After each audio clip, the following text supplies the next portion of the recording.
I congratulate all those involved in bringing this historic agreement to fruition. The African Continental Free Trade Area demonstrates the common will of African countries to work together to achieve the vision for African Union's Agenda 23, the Africa we want.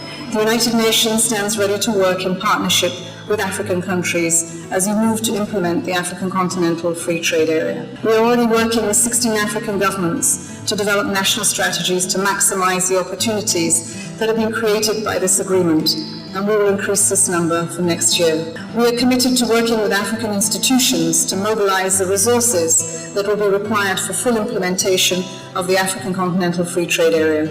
In the first instance, the African Regional Integration Trust Fund will support countries to mobilize resources to finance regional integration. We will be working with you to coordinate and leverage complementary funding sources from the African Development Bank's Africa 50 Fund to the African Union's Programme for Infrastructure Development Africa and the China's Belt and Road Initiative.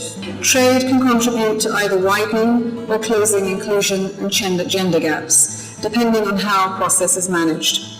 So we are now working with governments to counterbalance the distributional and gender differentiated effects of trade liberalization. The United Nations Economic Commission for Africa is also supporting the process of mainstreaming gender and youth employment initiatives into national strategies. This will help to ensure that trade policy is both gender sensitive and responds to demographic realities, thereby contributing more fully to sustainable development.